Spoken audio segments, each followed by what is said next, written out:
हरिश्चंद्र चक्रवर्ती राजा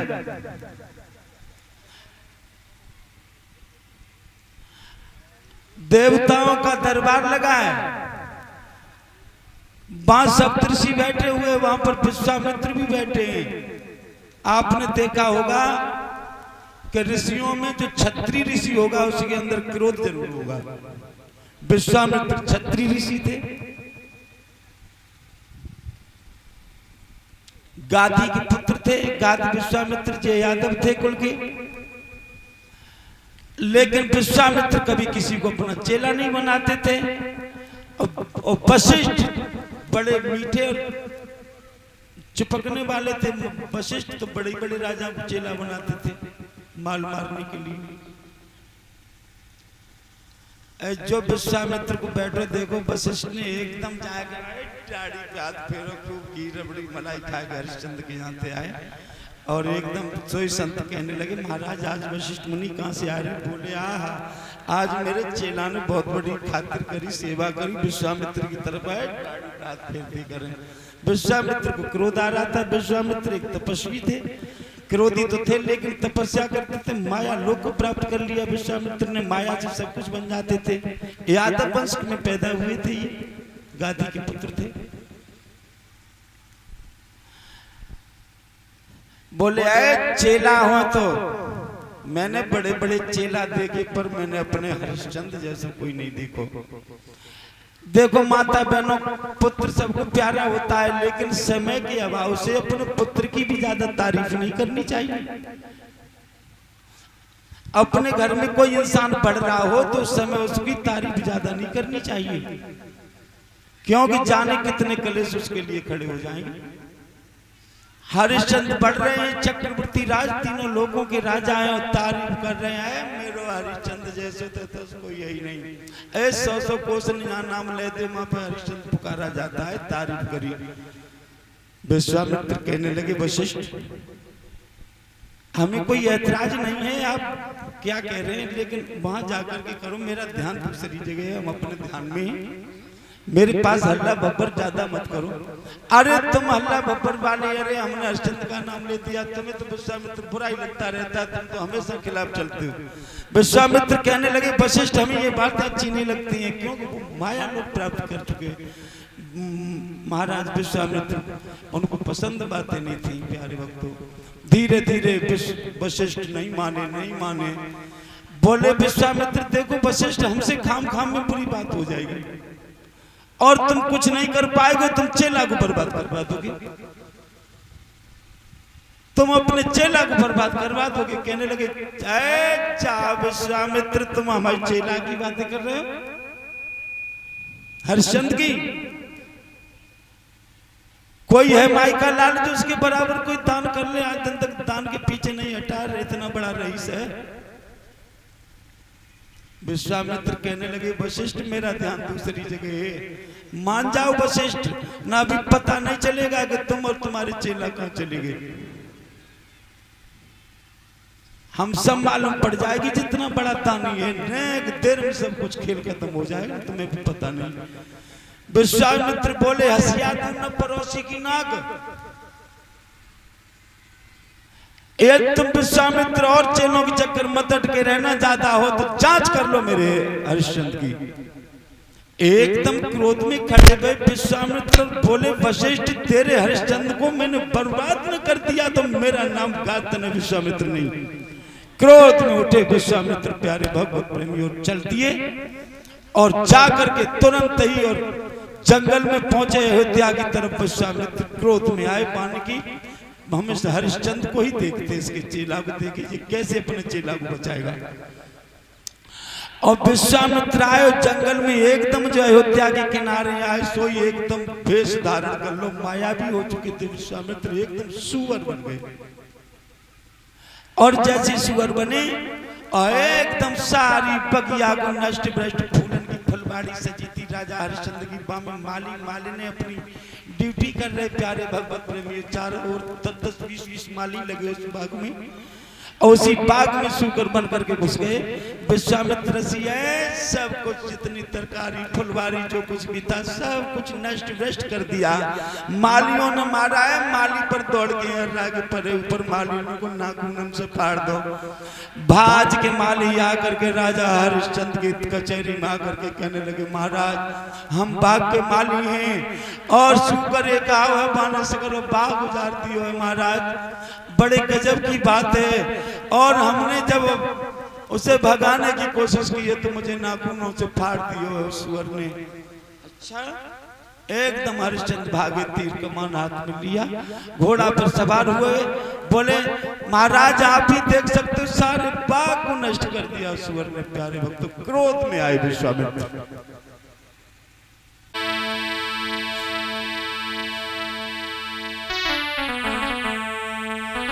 पुनि पुनि तीर जो भूप चलावा,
हरिश्चंद्र ने मार पाया और तब तक भाग करके जंगल में घुस गया सुअर।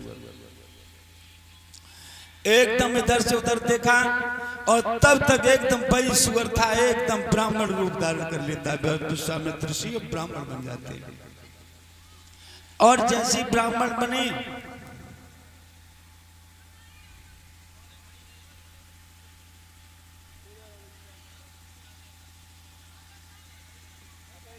ब्राह्मण बनकर के जैसे विश्वामित्र ऋषि आए और हरिश्चंद्र के सामने खड़े हो गए और कहने लगे, महाराज ब्राह्मण को प्रणाम किया, महाराज को प्रणाम हो राजा हरिश्चंद्र में। इधर प्रणाम जैसे ब्राह्मण को किया, राजा हरिश्चंद्र हमेशा सम्मान करते थे ऋषि ब्राह्मणों का, संतों का, सबका। ब्राह्मण ने प्रणाम की और प्रणाम करने के बाद ब्राह्मण बोला, महाराज आप कौन हैं? बोले मैं राजा हरिश्चंद्र हूं महाराज। घोड़ा से उतर के राजा हरिश्चंद्र नीचे आए, कहने लगे मैं हरिश्चंद्र हूं। ब्राह्मण कहने लगा आप आप हरिश्चंद्र नहीं हो सकते महाराज, कोई नकली हरिश्चंद्र। बोले क्यों? ब्राह्मण कहने लगा आप हरिश्चंद्र हो ही नहीं।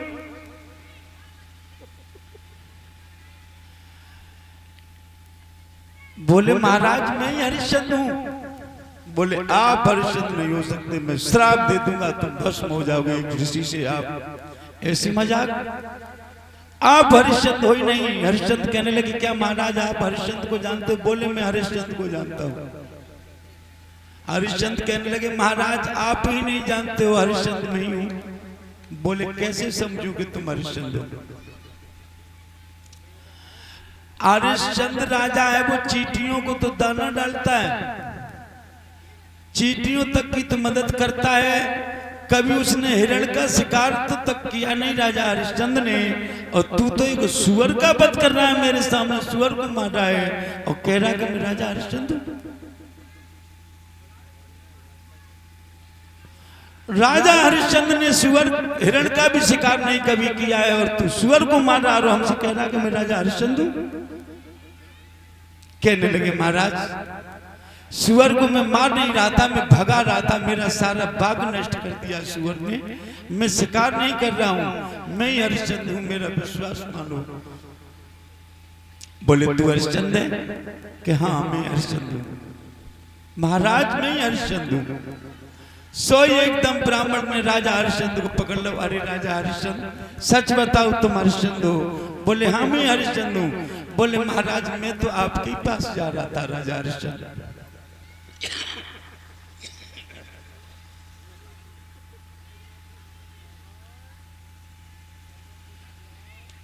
कहने लगी महाराज मैं तो आपके पास जा रहा था सेवा के लिए। बोले बताइए सेवा।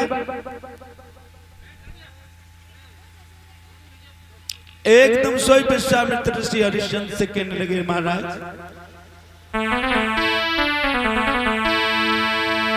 अरे एक घर में कन्या तारी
जिसके दरवाजे पर जाता हूँ राजा हरिश्चंद्र धन की मांग करते हैं, दौलत मांगते हैं, दहेज मांगते हैं, लेकिन मेरे पास कुछ देने के लिए नहीं। 20 वर्ष की मेरी कन्या हो गई है, मैंने अभी तक उसके पीले हाथ नहीं कर पाए।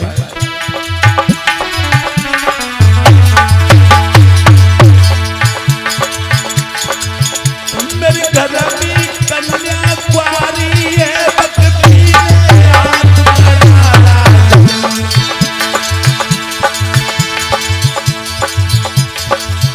तेरे पास में चल कर आया हूँ, मुझे इच्छा दान तुम्हारा।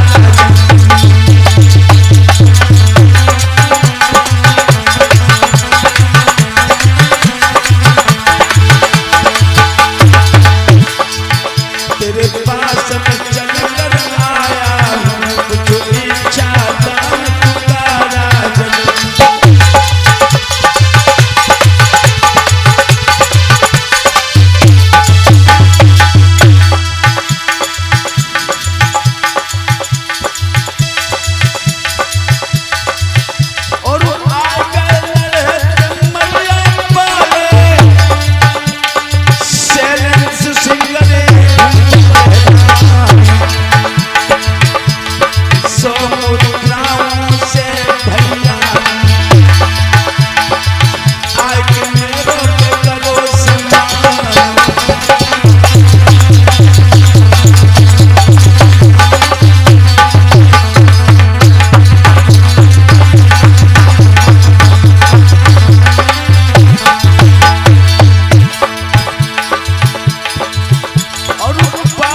इन्हीं के साथ साथ में 100 मुद्राएं हमारे शैलेश भैया मास्टर साहब ने दिए, हमारे शिष्य शैलेश यादव मास्टर साहब, ये काफी समय मेरे साथ रहे। इधर कह दिया महाराज एक घर में कन्या कुंवारी है, वक्त पीले हाथ करा राजन, और दरवाजे चलकर आया हूँ, कुछ इच्छा दान चुका राजन को, तेरी इच्छा हो तो तू दान कर दे, तो शायद तेरी मदद से मेरी बेटी की शादी हो जाए। और ब्राह्मण ने जैसे कहा, राजा हरिश्चंद्र कहने लगे महाराज बिल्कुल क्यों नहीं, अब ये समझो कि तुम्हारी बेटी की शादी हो गई, क्योंकि तुम आज हरिश्चंद्र के सामने खड़े हो। मैंने बहुत कुंवारी कन्याओं का विवाह कराया और तुम भी धूमधाम से अपनी बेटी का विवाह करो। बताइए क्या चाहिए सरकार आपको, हे ब्राह्मण देव, मांगिए क्या मांगना है आपको। हरिश्चंद्र ने कहा, बोले महाराज पहले क्या तुम मुझे दे दोगे राजा हरिश्चंद्र? बोले महाराज क्यों नहीं, मैंने कह दिया चंद्र टरे सूरज टरे टरे जगत व्यवहार, पर दृढ़ है हरिश्चंद्र का टरे, सत्य विचार में सत्यवादी राजा हूँ, हरिश्चंद्र मेरा नाम है। शायद सूर्य चंद्र भी टल जाए लेकिन मैं टलने वाला कहूँ। ध्यान रखना प्यारे भगवत प्रेमी। उसी समय एकदम कहने लगे, यदि तुम इतने ही बड़े राजा हो तो महाराज मैं तो एक ब्राह्मण हूँ, मुझे तो नहीं किसी का विश्वास है, दरवाजे से भगा दिया। बोले कैसी आप बात कर रहे हो? बोले तो कुछ संकल्प छोड़ दे, तू संकल्प में कुछ दे दे तो मैं समझ लूंगा कि तुम हमको दान दे दोगे। बोले महाराज यहाँ तो मेरे पास कुछ है नहीं, संकल्प में तो कुछ न कुछ हाथ में रखा जाता है, हाथ में तो कुछ है नहीं, मैं तो इस सुअर को भगाने चले आए। बोले कुछ तो हो, कोई रख ले हाथ में संकल्प के लिए। आपने देखा हो या कहीं बैठो कहीं हवन वगैरह करो तो जरूर फूल, कुछ नहीं हो तो फूल चावल ही रख लो, धन रख लो, रखवाते हैं आचार्य लोग। ऐसे ही पहले कोई भी चीज लेते, जैसे आज बैनामा करते, किसी की रजिस्ट्री बैनामा कराते हैं, एग्रीमेंट कराते हैं, इसी तरीके से पहले केवल संकल्प ही कराते थे, समझो बैनामा हो गया। बोलिए गोविंद भगवान की। और संकल्प जिसने छोड़ दिया फिर दोबारा उसका लेने का हकदार ही रहता नहीं था, आत्मा से दे देता। कह दिया हमसे कुछ संकल्प में मुझे दे दो। एकदम हरिश्चंद्र ने सोचा कि संकल्प में हाथ में रखने के लिए तो कुछ है ही नहीं, मैं सुअर को भगाने आया। चाबी निकल आई, एकदम बोले जो कुंजी लगा मैं महाराज मेरे पास और कुछ है ही नहीं। बोले जो संकल्प में दे दे, दक्षिणा घर पर दे देना।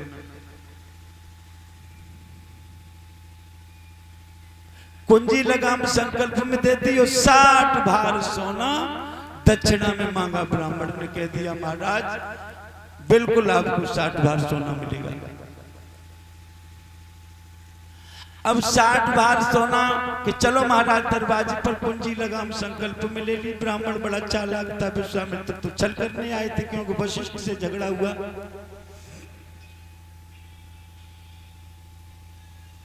एकदम जाकर के ब्राह्मण जैसे ही दरवाजे पर पहुंचा है, जैसे ही एकदम वहां पर ऊंचे आसन पड़े हैं, हरिश्चंद्र आए, सारे सेना सरदार उठ करके खड़े हो गए। मंत्री ने एकदम आसन दिया, ये महाराज और ये आप इनको क्यों साथ? बोले ये ब्राह्मण हैं, इनको दक्षिणा चुकानी है और ऊंचे आसन पर बैठो, इनको लिए पानी लाओ और उनका स्वागत करो, उनको नाश्ता करो। आसन पर बैठे विश्वामित्र कहने लगे, देखो भैया हम चाय नाश्ता करने राजा हरिश्चंद्र नहीं आए, हम तो केवल अपना दान लेने आए। मुझे शीघ्र 60 भार सोना दे दो दान में और हम चले, हम रुकने नहीं आए। एकदम कोषाध्यक्ष को बुलाया राजा हरिश्चंद्र ने और कोषाध्यक्ष से कहा कि जाओ 60 भार सोना इस ब्राह्मण को दे दो। कोषाध्यक्ष जैसे चाहे एकदम चलो लेने के लिए 60 भार सोना को तैसे ही एकदम रोक लिया। महाराज क्या कर रहे हो? बोले महाराज तुम्हारे लिए दक्षिणा का सोना मंगा रहा हूं। बोले कहां से मंगा रहे हो? बोले राजकोष से मंगा रहा हूं। बोले वो तो सब कुछ कुंजी लगा में आप पहले ही हमको संकल्प में दे चुके हो, कुंजी लगाम में बचा क्या है? आपने सब कुछ दे दिया, वो तो हमारा है। और इतने बड़े आप भूल में हो जिस पे हुक्म चला रहे कोषाध्यक्ष, ये भी हमारा है। सब तो पहले ही दे चुके, जिस पर हुक्म चला रहे हैं आप इस पे हुक्म चलाने के काबिल नहीं है, इस पर तो हुक्म मेरा है। माता बहनों भगवत प्रेमियों, 60 बार सोना तुम्हें देना, कहां से दोगे? ये पहले एक बार दान पे वस्तु कर दी जाती, वो बार बार दान कर रहे हो। प्यारे भगवत प्रेमियों, सोई हरिश्चंद्र समझ गए अब मेरे साथ में कुछ धोखा है। एकदम कहा महाराज ये तुम्हें देना है तो मुझे दान दीजिए, आत्मा से दान दे दीजिए, नहीं तो अपनी कुंजी लगाम ये वापस ले लीजिए। मैं समझ रहा हूँ कि राजा हरिश्चंद्र तुम दान दे नहीं पाओगे। बोले महाराज ठहरो, समझ गए राजा हरिश्चंद्र की आज बहुत बड़ी गड़बड़ हो गई, धोखे में इस ब्राह्मण ने ले लिया, इनकार करता हूं तो बेमुख ब्राह्मण लौट जाएगा, और देता हूं तो 60 बार सोना अब दूंगा कहां से? सब कुछ जब दे दिया, तीनों लोग चले गए उस कुंजी लगाम में, सब कुछ चला गया, अब 60 बार सोना कहां से देंगे इस ब्राह्मण की दक्षिणा अदा कैसे करेंगे? ब्राह्मण कह रहा शीघ्र करो। प्यारे भक्तों, राजा हरिश्चंद्र कहने लगे महाराज थोड़ी आज्ञा मुझे मिल जाए तो क्या मैं अपनी रानी के पास चला जाऊं? बोले बिल्कुल बिल्कुल, तुम्हारा जो कोई हो, मुझे पता है कि तुमने बहुत बड़ी गलती की है, जो तुम पहले कुंजी लगाम दे बैठे, कम से कम अपनी गृहिणी रानी को तो पूछ लिया होता। बोले महाराज ऐसा तो कुछ नहीं है, पर एक अपनी रानी से सलाह लेना बहुत जरूरी है। कभी भी कोई काम छोटा बड़ा यदि मनुष्य करता है तो उसे अपनी पत्नी की सलाह पहले ले लेनी चाहिए। बोले गोविंद भगवान की जी, लेकिन वो तो इतने बड़े दोनों दानी थे। राजा हरिश्चंद्र जैसे ही चले हैं प्यारे भगवत प्रेमियों, रानी सैप्या ने तारावती ने जैसे राजा हरिश्चंद्र को आते हुए देखा, एकदम प्रसन्न हुई कि पिया दरबार से क्यों आ रहे हैं। आते हुए देखा, एकदम मुस्कुराने लगी, एकदम ऊंचो आसन दो, पलंग नवाओ, और एकदम जल लेकर के आइए महाराज, कैसे आना हुआ आपका? राजा हरिश्चंद्र कहने लगे रानी सैप्या आज एक बड़ा संकट का समय आ गया। बोले क्या? बोले सबसे बड़ा संकट ये आ गया कि एक आज दरबार में एक ब्राह्मण आया है।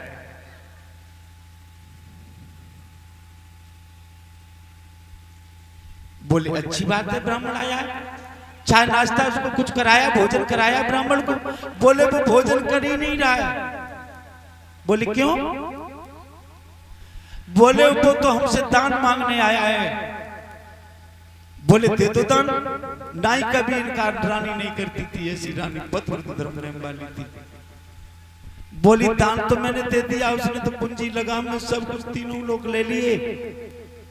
बोले दे दो, तीनों लोग दे दो, कोई चिंता नहीं। बोले तीनों लोग दे दिए रानी। बोले बहुत अच्छी बात है, अपने नाम कर लिया। बोले अच्छी बात कहाँ, अब तो असली फांसी लग गई। बोले फांसी किस बात की? बोले 60 भार सोना अलग और दक्षिणा में मांग रहा है वो ब्राह्मण। सब कुछ दे दिया, लेकिन 60 भार रानी दक्षिणा में सोना कहां से उसे चुकाया जाएगा उस ब्राह्मण को? सबसे बड़ी मजबूरी तो ये रानी मेरे पास है। रानी बोली महाराज चिंता मत करो, इतनी तो बात है, देखो वो और धर्म को बढ़ाने वाली थी आगे। कहने लगी मुझे बेच दो, मुझे बेच दो महाराज, लेकिन ब्राह्मण बेमुखों के दरवाजे से न जाए। आपस में बातें हो रही राजा रानी में, तब तक बेटा रोहित भगा चलाया। देखा मम्मी पापा क्या क्या बातें कर रहे, सुनता रहा। एकदम आया और रोहित आकर के कहने लगा क्या हो गया? बोले तेरे पिता पे कोई ब्राह्मण दान मांगने आया, तीनों लोग ले लिए पुत्र। 60 बार सोना कहां से उसे दक्षिणा मलक से और मांग रहा, देना पड़ेगा। बोले मां मुझे बेच दो, मुझे भी बेच दो। तो काज गया है कि पहलो सुख जगी निर्मल काया, दूजो सुख जगी घर में माया, तीजो सुख जगी सुंदर नारी, चौथो सुख सुत आज्ञाकारी, पंचम सुख नंगर में बासा, और छठवां सुख संतन के दासा। ये 6 सुख हर किसी मनुष्य को प्राप्त नहीं होते माता बहनों भगवत प्रेमियों, ये तो किसी किसी बिरला को ही 6 सुख प्राप्त होते हैं प्यारे भक्तों। लेकिन ये 6 सुख राजा हरिश्चंद्र को जरूर प्राप्त थे। बोलिए गोविंद भगवान की। शरीर में कोई रोग नहीं था, निर्मल शरीर था, घर में माया की कोई कमी नहीं थी, राजा था, तीनों लोगों का राजा था। सुंदर नारी, सुंदर माने सुशील गुणों वाली, वो गुणों वाली रानी सैब्या तारावती थी कि एक ही मन होना चाहिए, कि कार होनी चाहिए, कि सलापत पत्नी होनी चाहिए। वही तो रिश्ता है माता बहनों भगवत प्रेमियों।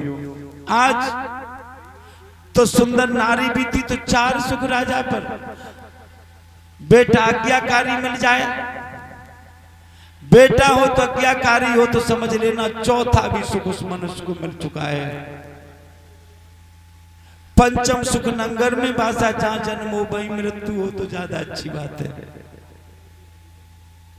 छठवां सुख पंचन के दासा, संत भगवान होते, पंच भगवान होते, उनसे जरूर सलाह लेता रहे, उनके पास बैठता रहे। और जो मनुष्य बैठता है, सलाह लेता है, तो समझो उसे छठवां भी सुख मिल गया। लेकिन किसी के पास पहला सुख निर्मल काया, शरीर में कोई रोग पैदा हो गया है, शरीर में किसी की किडनी खराब, किसी का गुर्दा, किसी को लीवर, किसी को शुगर, किसी को हार्ट, ये 5 बीमारियां सबसे बुरी नष्ट करने वाली शरीर को कैंसर। धन तो बहुत है लेकिन कैंसर हो गया, उम्मीद और टूट जाती, पैसा कितना भी खर्च करेंगे कैंसर से फिर भी मर जाएंगे। अब पैसा है लेकिन शरीर में रोग है तो समझो सारे सुख बेकार हो गए। क्योंकि काया तो निरोगी होनी चाहिए लेकिन वो बन गई रोगी, तो काया तो मनुष्य का सुख चला जाता है। लेकिन राजा हरिश्चंद्र निरोगी थे, माया थी, सुंदर नारी थी, तैसे ही बेटा तो और तैसे ही वातावरण था। तो ये सुख हर किसी के पास नहीं होते। किसी को बेटा मिल गया तो धन नहीं मिला, धन मिल गया तो नारी नहीं मिली, नारी मिल गई तो बन वैभव नहीं मिला, सम्मान नहीं मिला, कुछ न कुछ गड़बड़ी मनुष्य पर रहती है। लेकिन राजा हरिश्चंद्र को 6 सुख प्राप्त थे। कहने लगे महाराज मुझे बेच दो। एकदम राजा हरिश्चंद्र बोले बेचेंगे भी तो कहां बेचेंगे, तीनों लोगों में मेरा राज। अब वो हमने ब्राह्मण को दे दिया, अब भला खरीदने वाला कौन होगा, कहां बिकेंगे हम जाकर के। रानी सैब्या कहने लगी पिया एक जगह तो है मेरे दिमाग में, उस जगह तो हम तुम बिक जाएंगे। बोले कहां, कि काशी में। बोले काशी, बोले हाँ ये तो भगवान शंकर ने अपने त्रिशूल पे बसाई है, ये तीनों लोगों से अलग है। समझाने लगी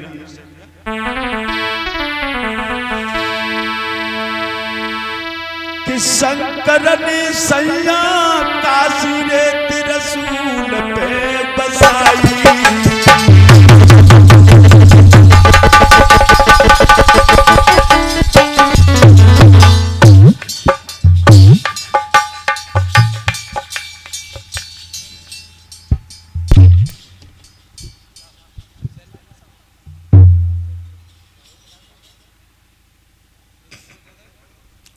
एकदम रानी ने समझा दिया कि महाराज भगवान शिव ने जो काशी है वो त्रिशूल पे बसाई है और ब्रह्मा ने तीनों लोगों से अलग बताई है।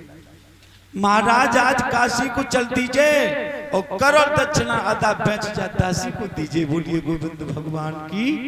आज बिकने पर वो पतिव्रता तैयार अपने प्राणेश्वर के साथ हो जाती है। बताइए माता बहनों भगवत प्रेमियों, आज यदि कोई दान की ऐसी बात आ जाए और कोई भैया यदि किसी जगह पे दान कर रहा है, पत्नी को न पूछे तो समझो भैया घर में कलेश हो जाएगा। अब अंदाजा लगा लेना प्यारे भगवत प्रेमी। राजा तो प्रसन्न हो गए, मन में कहने लगे ए भगवान आज मेरी रानी कुछ कह देती तो मेरा मरना हो जाता। भारी मेरी रानी तसल्ली आ गई कि मेरी रानी ने मेरा समर्थन किया, मेरे बेटे ने मेरा समर्थन कर दिया। माँ और पिता दोनों कोई निर्णय ले लें। बड़े घर में हमने कई जगह देखा कि लड़के विपरीत हो जाते, कहते है जे ठोकर है गोली तो मार दो, मारो जाए। जे आचार्य जी बैठेंगे सामने कथा, ये पहले टीचर थे, कर्णपुरा में का स्कूल है, इस समय तो बंद है। और ये हमारे शिष्य भी बनकर रहते हैं मास्टर साहब आचार्य जी। इनके गांव में मैं कथा कहने गया और इनके गांव में सगे बेटे ने और सगे बाप में गोली मार दी थी। बहन के पीछे, बहन के पीछे। घर में परेशानी आई, बाप ने कर्जा लिया अपने दामाद और बेटी से, लेकिन बाप ने कर्जा नहीं दे पाया। माता बहनों भगवत प्रेमियों, ये सच बात है। कर्जा नहीं दे पाया तो बाप ने कह दिया कि मैं अपनी बेटी दामाद का नहीं खाएंगे, हम खेत बेच देंगे, घर में तो पैसा हो, मेरी बेटी दामाद दो। लेकिन लड़का और बहू राजी नहीं थी। झगड़ा बढ़तवा लड़की तगादा कर भी आई, पापा अब तो देख ले मेरे घर में कल से पैसा आवा, ससुराल वाले परेशान कर रहे। बन की चल बेटी आज खेती लिख के तेरे नाम मांगो। घर में गौल तमंचा भरो 12 बरस सीधी पहली गोली दई बने आए। बोलिए गोविंद भगवान की। अपनी बहन का न तो पैसा दिया और बाप मार दिया। क्या निर्णय उस बाप बेचारे का रहा। ऐसा जमाना आ गया प्यारे भगवत प्रेमियों, ऐसा पुत्र नहीं होना चाहिए कि दूसरे का धन भी खा ले और उसे बाद में अपमानित तरीके से उसकी मृत्यु कर दे।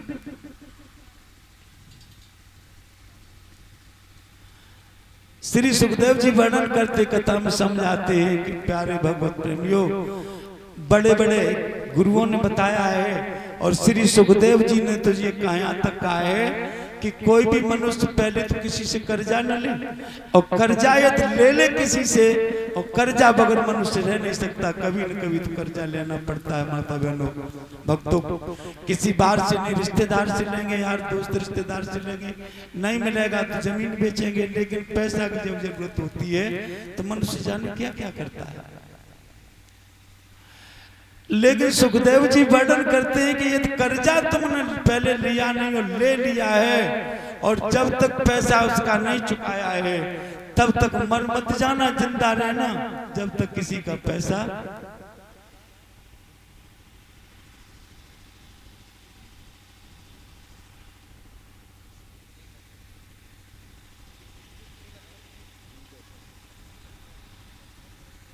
ऐसी ये किसी से कर्जा ले लिया तब तक भगवान से ये जरूर ध्यान रखना कि ए ईश्वर कर्जा मैंने लिया है, तब तक मैं जिंदा रखना, जब तक मैं इसके कर्जा को न चुका दूं बेशक मर जाऊं। लिखा है कि किसी से पैसा ले लिया, जब तक उसका न दे दो तब तक मर मत जाना। लेकिन आजकल लोग कर्जा में ही मरते हैं। ये भी बात आपने सुनी होगी, कई जगह देखा होगा, न्यूज़ों में देखा होगा कि उस पर कर्जा हो गया, उसने फांसी लगा ली, सुसाइड कर लिया। लेकिन बताया कर्जा हो जाए तब तक मर मत जाना।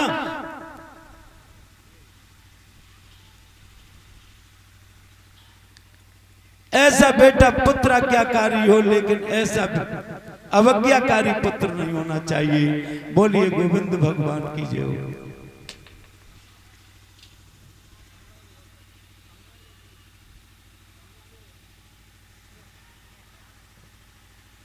आज्ञाकारी रोहित थे प्यारे भगवत प्रेमियों, कह दिया मुझे बेच दो।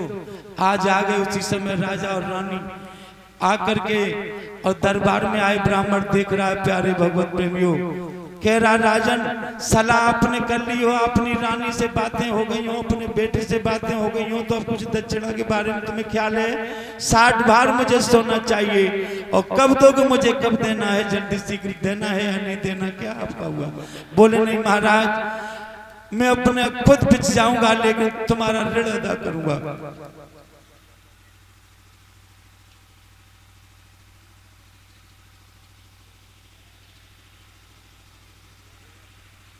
बहुत सुंदर कथा है माता बहनों भक्तों, बहुत ही आनंद की कथा है।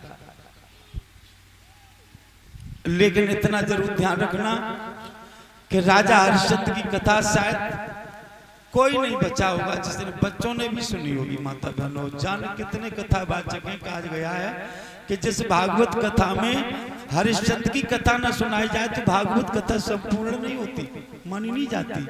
क्यों? आपने देखा होगा जाने कितने कथावाचकों ने कथा हरिश्चंद्र की सुनाई होगी, अभी तक जाने कितने श्रोताओं ने हरिश्चंद्र की कथा सुनी होगी, अभी तक ऐसा कोई गांव नहीं जहां कथा में हरिश्चंद्र की कथा न होती हो। जागरण में भी हरिश्चंद्र की कथा होती है, कभी माता तारा की। और लेकिन बड़े बड़े अच्छे ढंग से कथावाचकों ने कथा सुनाई, हरिश्चंद्र की रो रो करके सुनाई, और बड़े अच्छे ढंग से लोगों ने रो रो करके राजा हरिश्चंद्र की कथा सुनी, बहनाओं ने रो रो करके कथाएं सुनी, कड़ू रस की बड़ा कथा। लेकिन अभी तक मैं कहता हूं और जानता हूं कि बड़े बड़े मर गए सुनाने वाले राजा हरिश्चंद्र की कथा, और बड़े बड़े मर गए राजा हरिश्चंद्र की कथा सुन सुन करके, लेकिन अभी तक डीलर साहब न तो कोई सुनाने वाला ही हरिश्चंद्र बन पाया और न कोई सुनने वाला ही हरिश्चंद्र दूसरा बन पाया। माता बहनों भक्तों, कितनी जटिल बात है कि दूसरा हरिश्चंद्र अभी तक कोई माई का लाल पैदा नहीं हुआ। कैसा था वो राजा हरिश्चंद्र जो आज भी आदमी हर दूसरे की नकल करता, लेकिन राजा हरिश्चंद्र की कोई नकल करके दिखाए उस तरीके से तो कोई दूसरा पैदा नहीं हुआ। इसलिए ग्रंथों में नाम उसी का आता है जो कुछ खो देता है, कमाता है। आज राजा हरिश्चंद्र ब्राह्मण तो थोड़ी देर के लिए आप और नेक देर में बाने राज्य ले लो 60 बार सोना। मोह तो 7 दिन रह गए हैं इनके दफेदार यादव जी के पास, 7 दिन पूरे हो जाएंगे। जब जाएंगे तब जब कहेंगे कि जब पड़िया तुम्हें बहुत सुंदर है, रोज तुम जाए हाथ फेंकते हो, जहाँ पे छोटी पड़िया है। जब मोह दे दे विदा में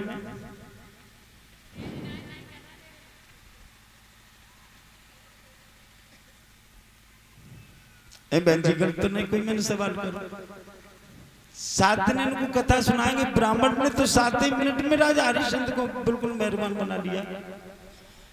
जे मेहरबान कब बनेंगे? बोलिए गोविंद भगवान की। तो बताया है कि कोई दूसरा हरिश्चंद्र नहीं बन पाया, ना सुनने वाला और ना सुनाने वाला। बड़ा आनंद आता है माता बहनों कथा में सुनने में। श्री सुखदेव जी वर्णन करते कथा में, आज उसी समय राजा हरिश्चंद्र रानी सैप्या को आए। रानी सैप्या तारावती और हरिश्चंद्र कहने लगे, महाराज अब हमको चल करके आप काशी में बेच दीजिए। काशी नगर एक ऐसा है जहाँ जो तीनों लोगों से अलग है, वहां मुझको बेच दीजिए महाराज, और अपनी दक्षिणा अदा कर लीजिए, हम तीनों बिकने के लिए तैयार हैं।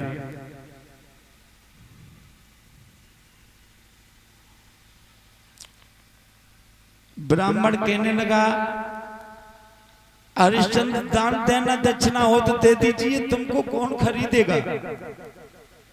तुमको कौन खरीदेगा जो तुम बिकने के लिए तैयार हो?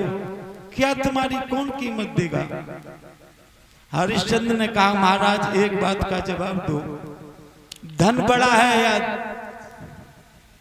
धनी? धनी बड़ा है या धन? बोले बड़ा तो धनी है। तो महाराज अभी तो आपने हमारा धन ही लिया है, तीनों लोगों का धन दे दिया, लेकिन क्या 60 बार सोने में मैं धनी नहीं बिक सकता? बोले चलिए। रानी सैप्या कहने लगी, महाराज हमारी ये प्रजा रो रही है। प्रजा अयोध्या की आकर के खड़ी हो गई, कहने लगी, महाराज आप कहाँ जा रहे हो बिकने के लिए? महाराज आप नहीं बिकेंगे, हम प्रजा को बेच दीजिए और इस ब्राह्मण की दक्षिणा को अदा कर दीजिए। मैं प्रजा हूँ, हमको बेच दीजिए, मुझे अच्छा नहीं लगेगा। राजा हरिश्चंद्र कहने लगे, तुमको तो मैं बहुत पहले बेच चुका हूँ, अब तुम हमारे नहीं हो। ब्राह्मण कहने लगा रानी सैप्या से, सैप्या तारावती तुम किसी से कुछ कहने वाली नहीं हो, ये प्रजा सब हमारी है, और तुम जो ये वस्त्र आभूषण पहने हो और ये बड़ी बड़ी ये साड़ी है, ये भी हमारी है, इनको भी तो आपको उतार कर रख देना चाहिए। रानी ने सारे वस्त्र आभूषण उतार दिए, एक फटी सी साड़ी पहन ली है दासी वाली, और दासी बन गई, मजदूर बन करके निकले। प्यारे भगवत प्रेमियों, बेटे ने सारे वस्त्र आभूषण त्याग दिए, एक लंगोटी पहन ली है और राजा ने भी एक फटी धोती लपेट ली है, प्यारे भगवत प्रेमियों। और आज अयोध्या से राजा हरिश्चंद्र चल देते। एक राजा है, उसके साथ प्रजा। राजा कह रहा तुम एक भी मेरे पीछे मत आना, क्योंकि तुम अब हमारे नहीं हो। जिंदा रहूंगा तो लौट करके तुम्हारी अयोध्या में आऊंगा, लेकिन तुम्हारा मैं अब नहीं हूं, तुम हमारे नहीं हो। जनता कह रही महाराज मुझे ले चलो, प्रजा कह रही मुझे ले चलो। बोले हमारे तुम हो नहीं, मैंने तुम्हें पहले ही बेच दिया है, मैं ही रह गया हूं बिकने के लिए। सारे के सारे रोते रह गए। और अन्न जल भोजन भी उस दिन राजा ने किया नहीं, भूखे के भूखे तीनों के तीनों घर से चल दिए।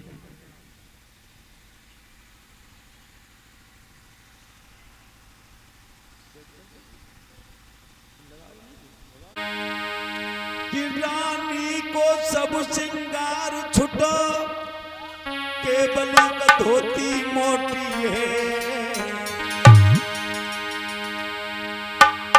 और राजा पर केवल धोती है, बेटा पर एक लंगोटी है।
किया है राजा हरिश्चंद्र ने। जय जय जन्मभूमि सुखदानी, अब तक तो तुम रही हमारी, अब हो गई वीरानी। जय जय जन्मभूमि सुखदानी, प्रणाम किया अयोध्या को। आज प्यारे भगवत प्रेमियों भूखे ही चलती है और संकल्प ले लिया जब तक इस ब्राह्मण की दक्षिणा अदा नहीं कर दूंगा तब तक भोजन पानी अन्न जल ग्रहण बिल्कुल नहीं करूंगा। धीरे धीरे चलती है, चलते चलते चलते चलते 7 दिन हो गए राजा हरिश्चंद्र को अयोध्या से और काशी में पहुंचने के लिए। काशी तो आपको पता ही होगा, ये बनारस जिसे कहते हैं यही काशी। चलते चलते 7 दिन में ये बनारस काशी में आ गए राजा हरिश्चंद्र। रास्ते में बच्चा रोहित कोमल था, उसे प्यास लगी, रोने लगा, माँ मैं प्यासा हूं, मुझे प्यास लगी है। राजा को बुलाया, राजा हरिश्चंद्र कहने लगे रानी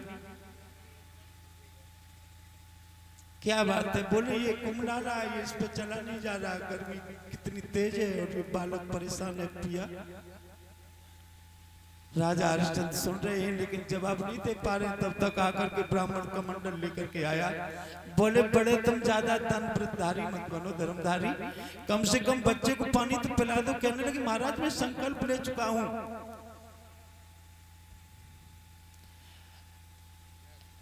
एक ब्राह्मण ऋण चुकाए बिना ऋणधारी देख नहीं सकते, और पानी की क्या जरूरत, इस पानी को तो हम देख भी नहीं सकते। क्या आप बात कर रहे, पानी दिखाने की? नो, मैंने इस पानी को बिल्कुल ग्रहण करूंगा, चाहे मेरी मृत्यु मौत क्यों न हो जाए। प्यारे भगवत प्रेमी उसी समय चल दिए, 7 दिन की मंजिल की है और काशी में पहुंच जाते हैं।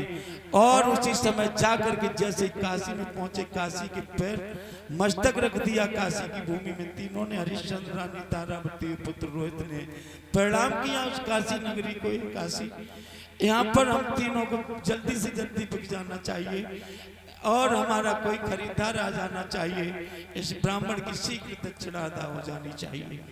प्यारे भगवत प्रेमियों जैसे काशी आए,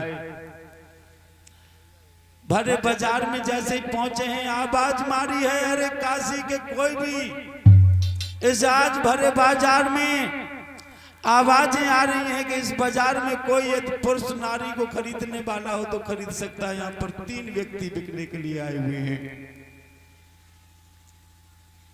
काशी भरे बाजार में जो इंसानन की एकदम बोली लगी कि इंसान बिकने आए हैं। प्यारे भगवत प्रेमियों एकदम पब्लिक दौड़ पड़ी। काशी के लोग सोचने लगे भैया आज तक हर वस्तु का तो नाम बिकते हुए देखा, लेकिन कभी इंसान बिकते हुए हम लोगों ने नहीं देखे। लेकिन आज लोग बिकने के लिए आए। कैसे लोग हैं, कौन है? जरा एकदम जमघट लग गया। चारों तरफ से प्यारे भक्तों राजा हरिश्चंद्र रानी को देखने लगे। बोले कौन है? कि ये तीनों खड़े ये बिकने के लिए आए हैं। मजदूर का वेश धारण कर लिया, राजसी वस्त्र नहीं। बोले ये मजदूरों की तरह, लेकिन कहा जाता है कि लाल कभी गूदड़ों में नहीं छुप जाते थे, तब भी सुंदर लग रहे थे तीनों प्यारे भक्तों। लोग आते हैं, देख जाते हैं और सोच रहे ए भगवान ऐसा क्या हुआ है जो इंसान भी बिकने के लिए आए? अभी तक इंसान नहीं बिके लेकिन आज इंसान बिकने के लिए आए। भला ये तो एक नई बात है। चारों तरफ लोग देख रहे, लेकिन बाहरी जमाना, इस जमाने में बचेगा क्या? सब कुछ बिकने लगा है प्यारे भगवत प्रेमियों।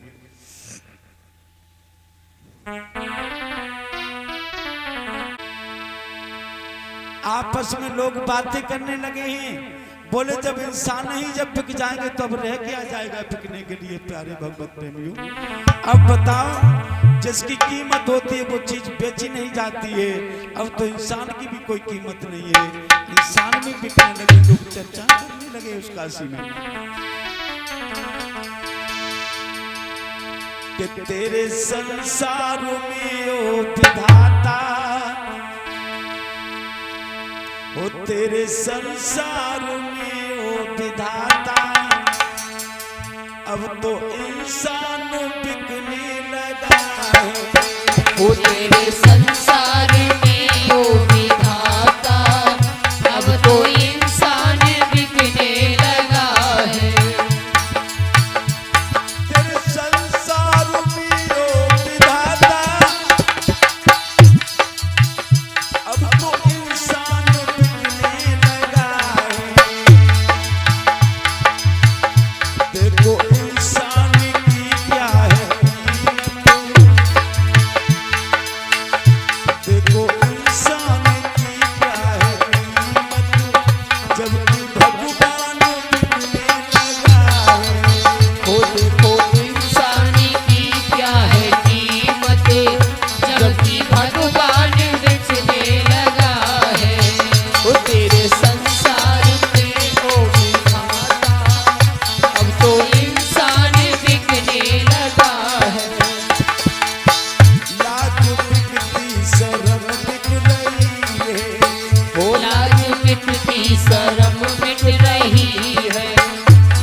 हम खरीदे रामायण व गीता।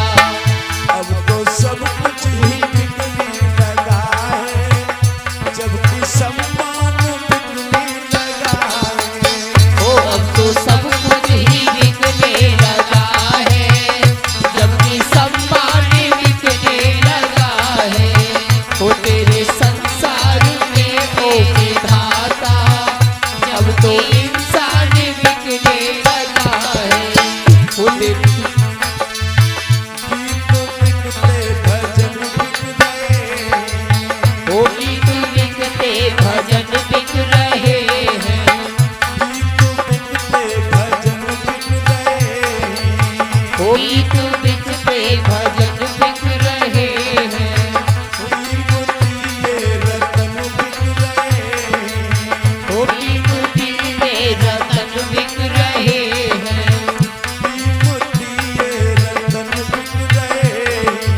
ओ कीमती ये रतन बिक रहे हैं। अब तो ऐलान क्या बेचने को, अब तो ऐलान क्या बेचने को, जबकि सम्मान बिकने लगा है।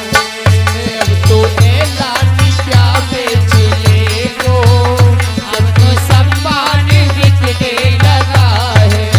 ओ तेरे संसार में ओ विधाता, अब तो इंसान बिकने लगा है।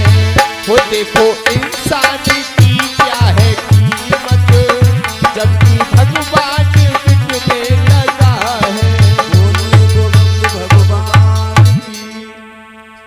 आज श्री सुखदेव जी वर्णन करने लगे, कथा में समझाने लगे। लोग आ रहे देख रहे हैं, लेकिन इंतजार कर रहे राजा हरिश्चंद्र कोई खरीदने वाला ही नहीं आ रहा है।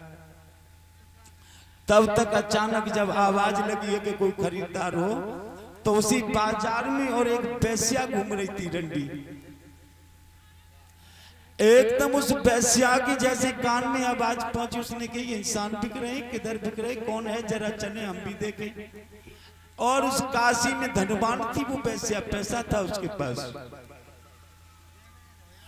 आज वो धनवान वेश्या जाकर के जैसे ही उसने देखा तीनों पुरुषों को, एक बालक है, एक लड़की है, एक मर्द है। ब्राह्मण को जाकर के पूछा विश्वामित्र को, महाराज इनकी क्या कीमत है, क्या कीमत रखी सोच रही है। इस लड़की को तो मैं खरीद लूंगी, और ये सुंदर लड़की है, रानी सुंदर थी, तारावती से रानी, एकदम देख करके बोली से मैं खरीद लूंगी, तो उससे बहुत दूना धन कमाऊंगी।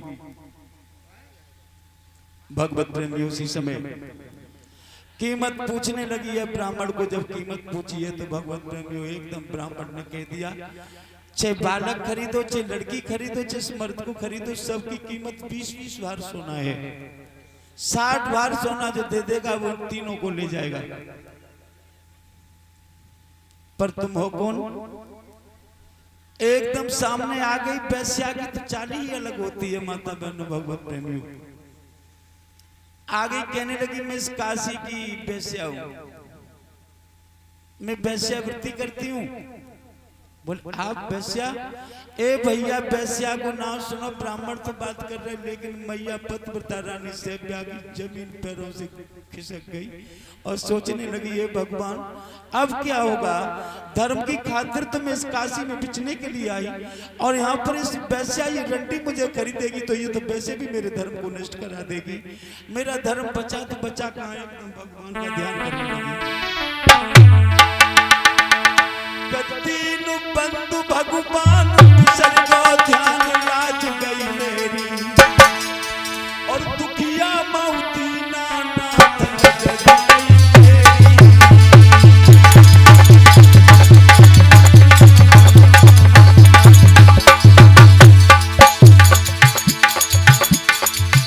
दुखिया मौती नाथ जग गई मेरी।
समझाया।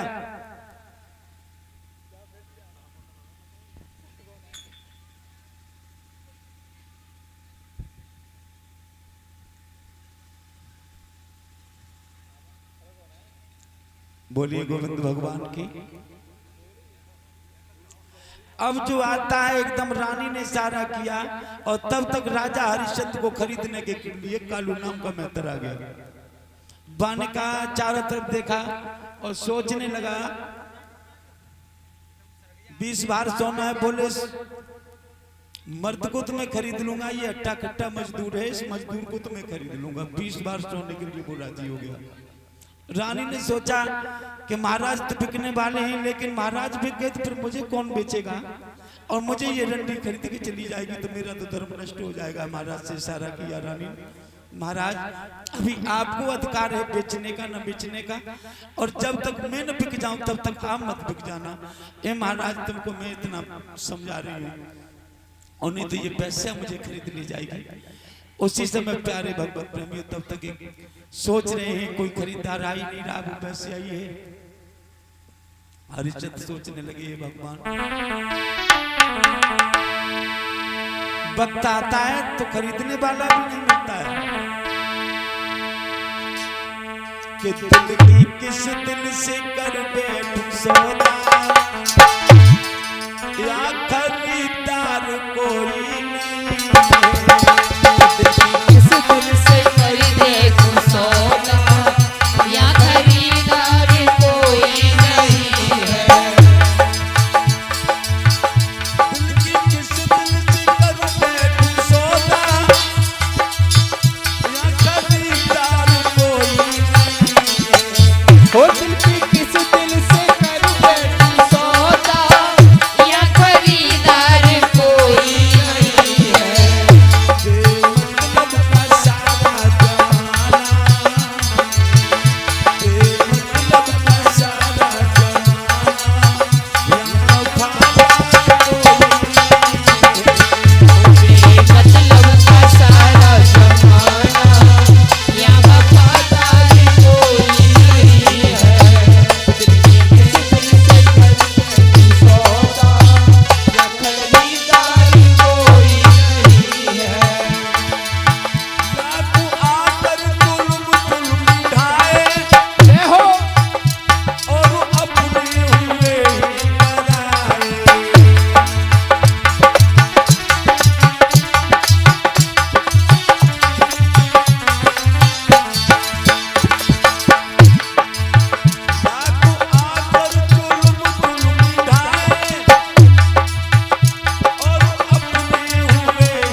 से ध्यान किया। नमो नमो निरंजनम नमस्कार प्रभु देवता बंदनम सर्व साधवा प्रणाम पालनता।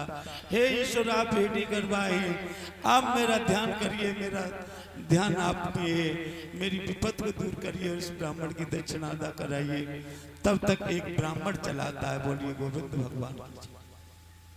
उसने भी देखा करके कौन बिक रहा है, किसे बेचा जा रहा है, क्यों बेचा जा रहा है, कौन कौन है देखा, ये लड़की है, ये बच्चा है, बालक है और एक ये पुरुष है। बोले इनकी क्या कीमत है। सोचा कि ये लड़की ब्राह्मण के कोई था नहीं, कमजोर वृद्ध ब्राह्मण था। सोचने लगा मैं पूजा करता हूँ लेकिन मेरा कोई सहारा देने वाला नहीं है। भोजन बनाने वाला नहीं, चलो उस लड़की को मैं खरीद लेता हूँ, इस बच्चे को भी खरीद लूंगा। और उस ब्राह्मण ने 40 बार सोना दिया और लड़की को और बच्चे को खरीद लिया। और कालू मेहतर ने 20 बार सोना दिया और राजा हरिश्चंद्र को खरीद लिया। बोलिए गोविंद भगवान की जय। आज उसी समय जैसे चले हैं जो एक साथ तीनों रहते थे प्यारे भगवत प्रेमी, आज अलग अलग हो गए। आज अपना परिवार यदि अलग अलग हो जाए माता बहनों कितना बुरा लगता है। अपने 4 घर में 4 बेटे हैं और एक बेटे का घर ताबेपुर में बनवा दो तब भी तो बुरा लगेगा कि एक मेरा बहुत दूर हो गया। लेकिन जे तो पता ही नहीं कहां कहां जाएंगे, तीनों के तीनों। एकदम रानी रोने लगी, कहने लगी महाराज एक बार इस रोहित को तो देख लो, मिले ना मिले दोबारा। राजा कहने लगे रानी इस समय धर्म की चिंता करो और चिंता छोड़ दो, केवल धर्म बचाने की कोशिश करना। ए रानी इतना जरूर ध्यान रखना प्यारे भगवत प्रेमियों,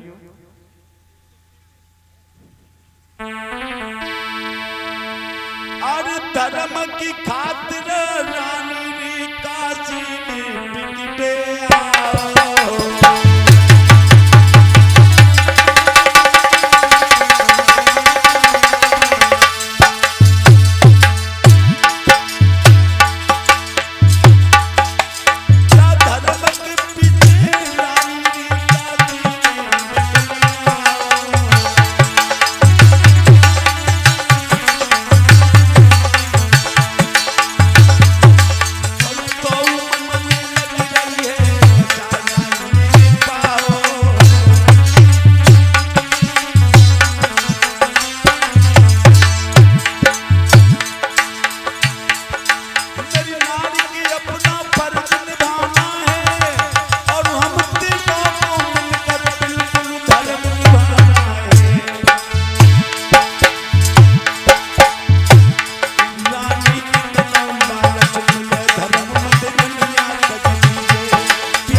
केवल जान क्यों न चली जाए लेकिन धर्म से कोई खिलवाड़ न कर पाए, बस इतना मेरा वचन जरूर ध्यान रखना रानी।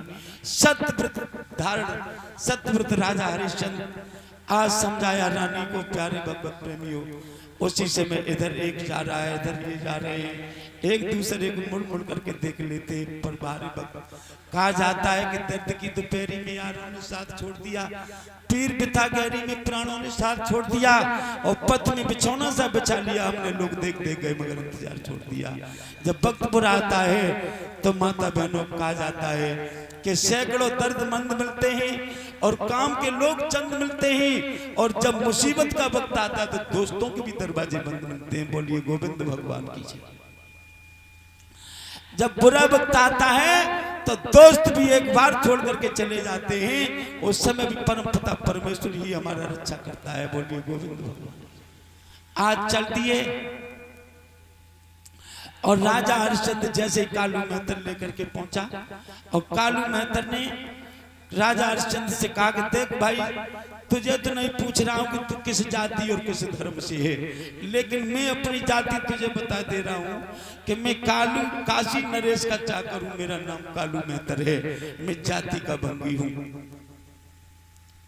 और भंगी के यहाँ कोई मेहतर के यहाँ भोजन नहीं करता है, क्या तुम मेरे यहाँ भोजन कर लोगे?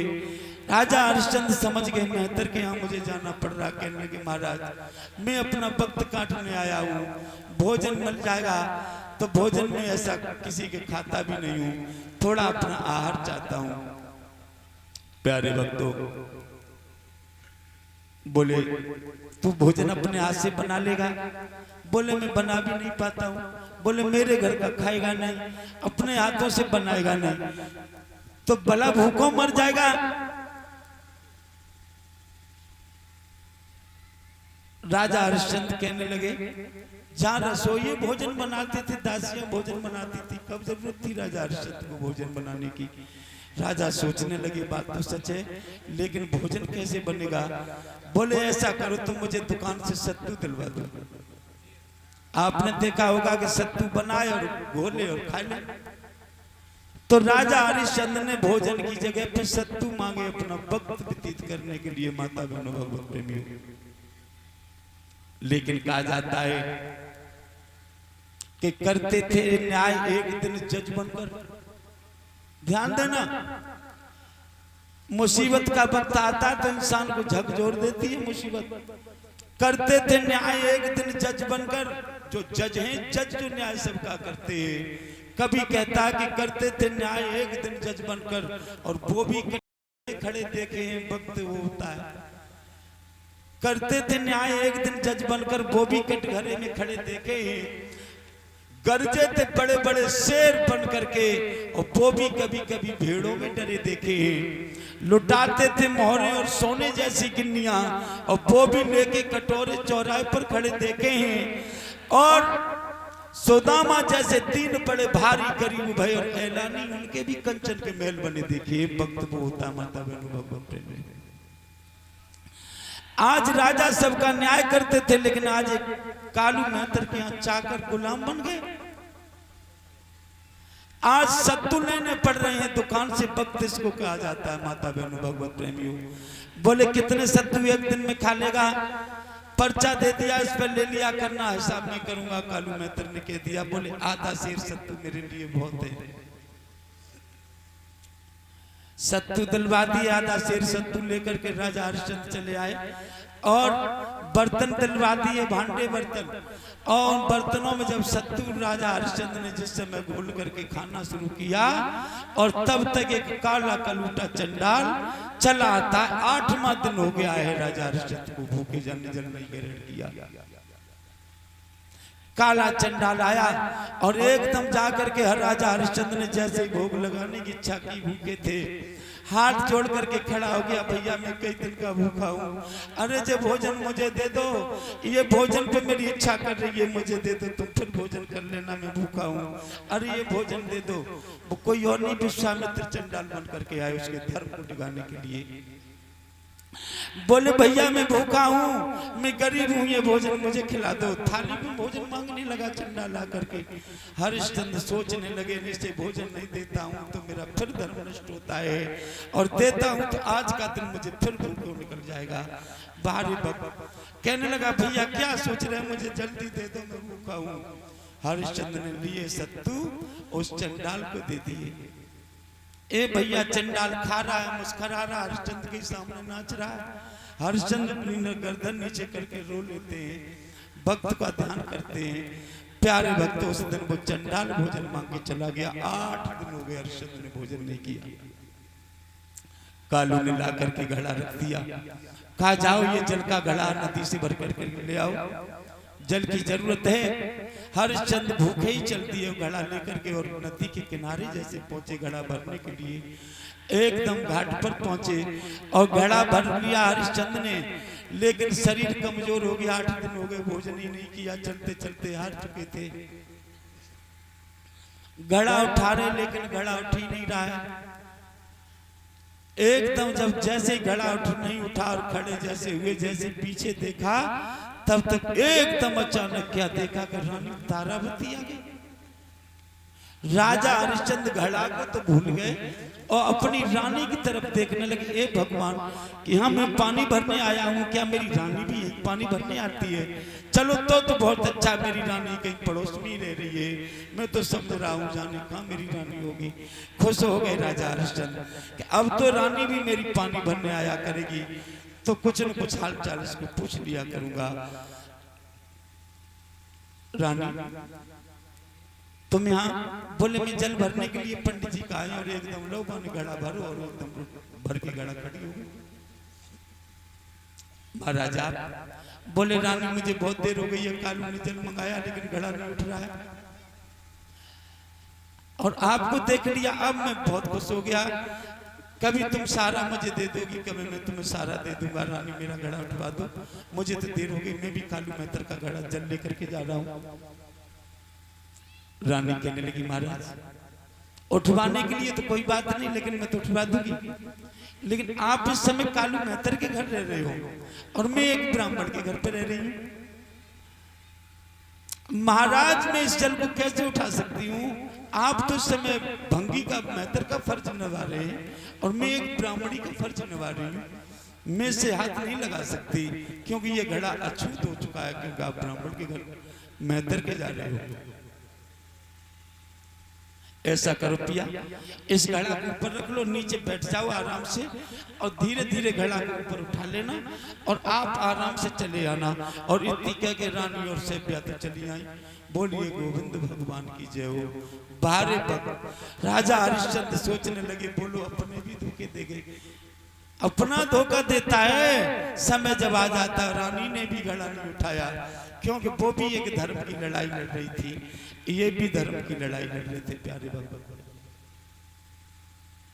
एकदम हरिश्चंद्र ने जब घड़ा उठाया,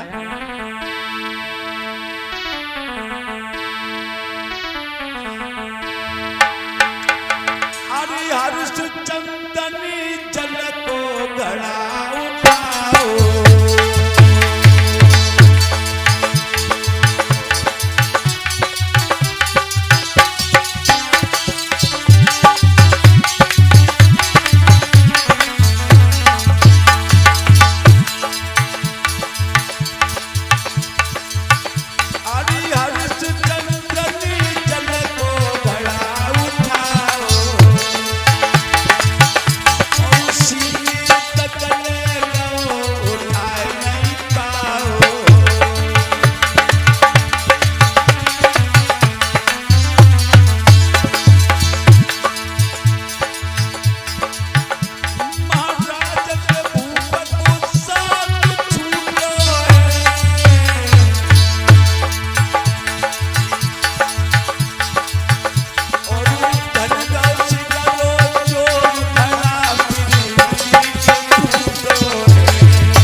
जोड़ लगाओ लेकिन घड़ा नहीं उठो। प्यारे भगवत प्रेमी घड़ा वहीं फूट गया।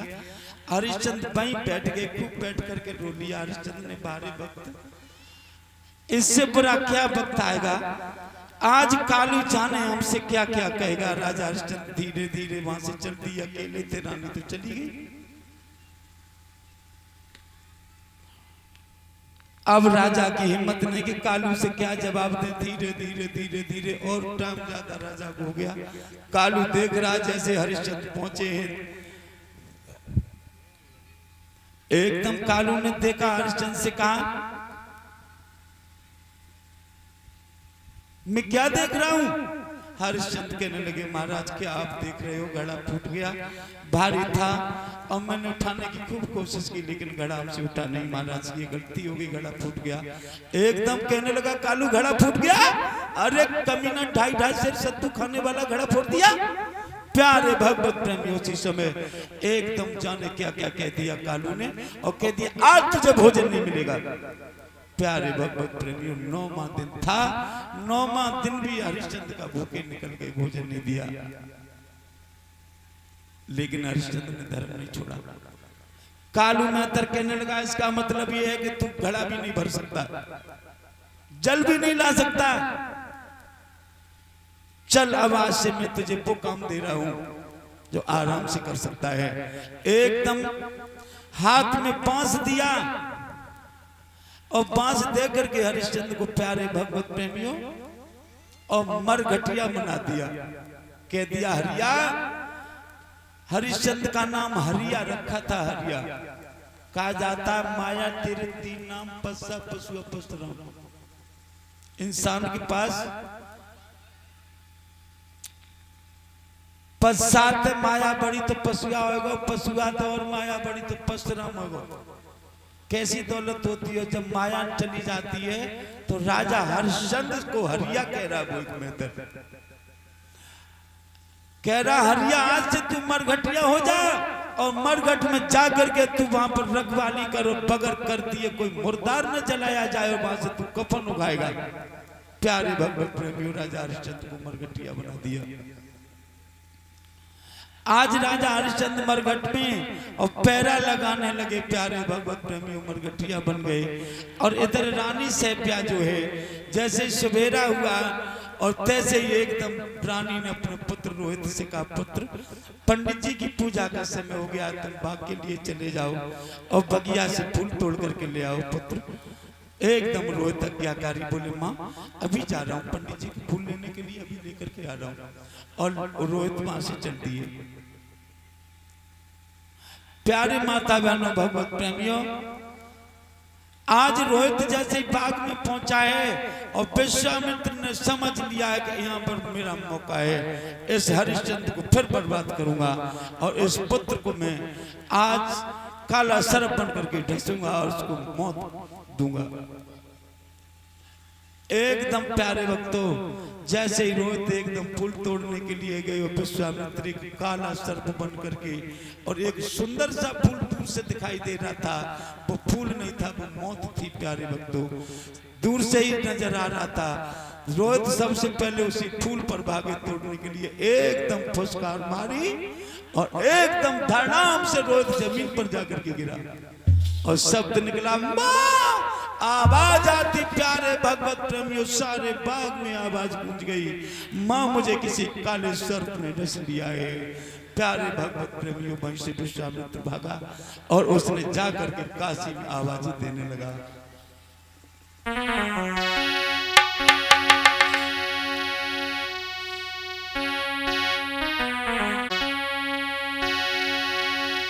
कि काशी के लोगों का जब भाव ये कुलाल बाग में आओ है, कुलाल बाग में मैया बबुला को तो नाई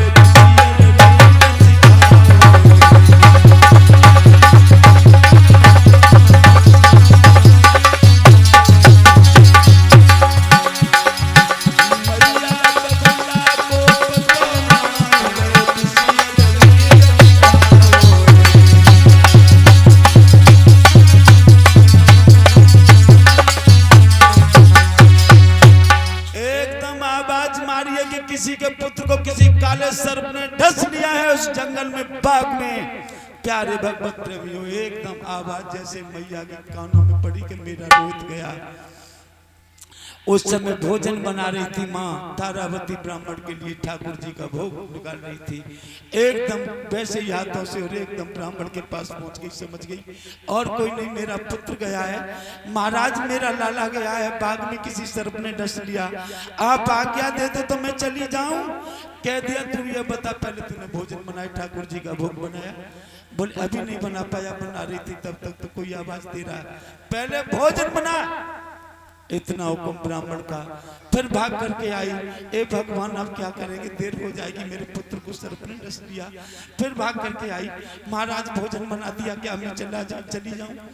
कहने लगे भोजन तो बना दिया लेकिन ठाकुर जी का भोग निकाला या नहीं निकाला? भाग करके गई, भोग भी निकाल दिया। प्यारे भगवत प्रेमियों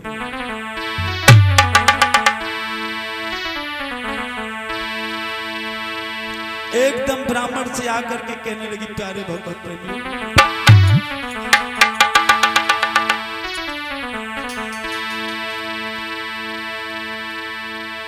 इधर जैसे ब्राह्मण ने प्यारे भगवत प्रेमियों आज्ञा दी है कि जाओ, तो जैसे ही एकदम भाग करके रानी चलिए जंगल में जैसे पहुंची है उस बाग में, तो देखा है पुत्र के मुंह से हा माँ हा माँ माँ। तब तक जहर का नशा बहुत शरीर पर चढ़ चुका था।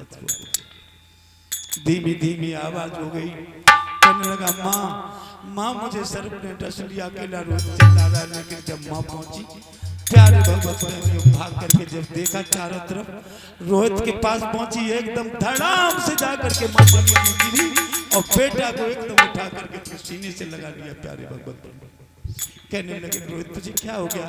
कहने लगे मां मुझे काले सर्प ने डस लिया, फूल तोड़ने आया लेकिन सर्प ने खा लिया मां। बोले तुझे कुछ नहीं होगा। कहने लगे मां अब मैं बचूंगा नहीं, मेरे शरीर में जहर बहुत फैल चुका है। एकदम मां समझ गई, सीने से क्रोध एकदम लगा लिया बालक के। प्यारे भक्त रोहित तुझे मैं कुछ नहीं होने दूंगा। प्यारे भक्त मां की ममता ही होती है।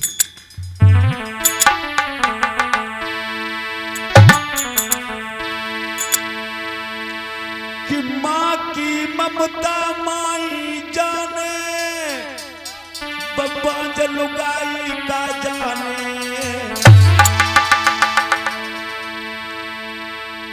और जग गई न पाए बीमारी हो वो पीर पराई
अब मैं थोड़ी देर तक तो जीवित रह सकता हूँ, पर इस समय माँ मैं सच कह रहा हूँ मैं अब बचूंगा नहीं। लेकिन आखिरी मैया तुमसे मैं प्रणाम करके जा रहा हूँ और पिताजी से मेरी प्रणाम कह देना माँ। देखिए छोटा सा बालक कितनी तरीके से माँ को समझाने लगा। वो रोहित माता बहनों बाबा बहनों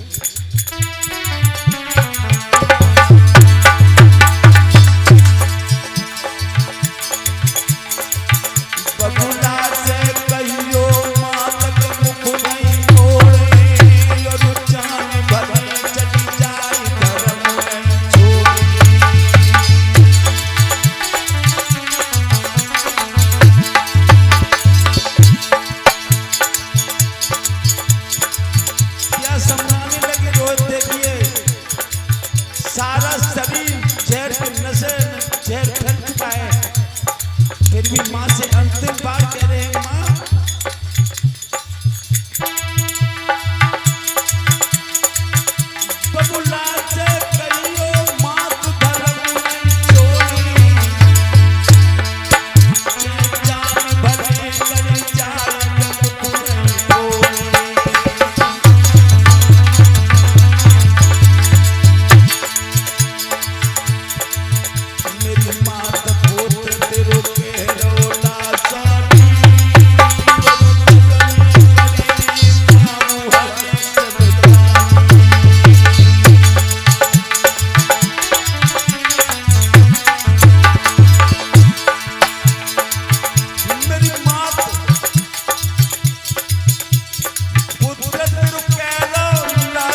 और धीरे धीरे एक बेटा ने छोड़ दिए और धीरे धीरे आज उम्र में त्याग गए जाकी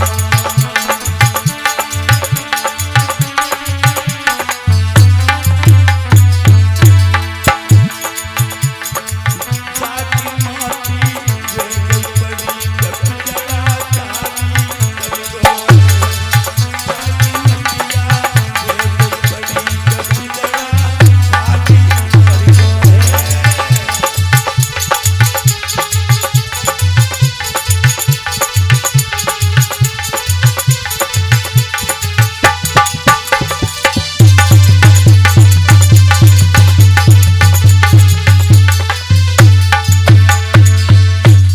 एकदम इतना शब्द कह करके रोहित प्यारे भगवत प्रेमियों एकदम कहने लगा माँ बाबुल से कहियो माँ तक मुख नहीं मोड़े और चे जान भले चली जाए धर्म नहीं छोड़े मेरी मात पुत्र तिरुकैरो लासानी और जग में कर ले नाम हरिश्चंदानी ए मैया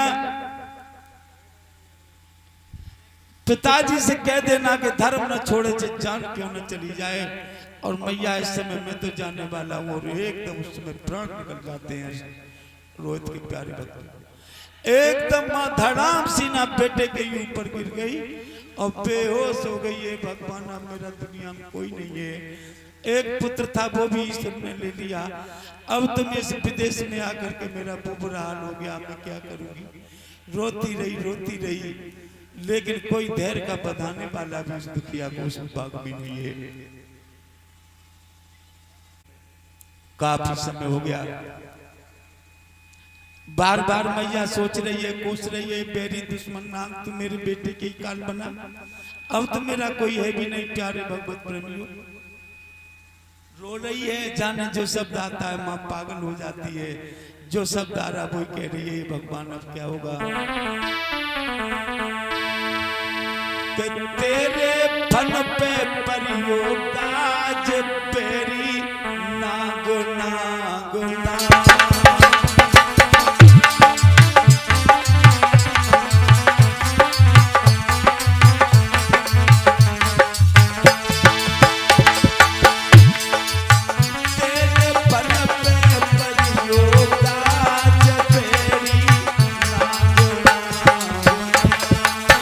मेरे फन पे परियो आज बेरी नागो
पागल हो गई है।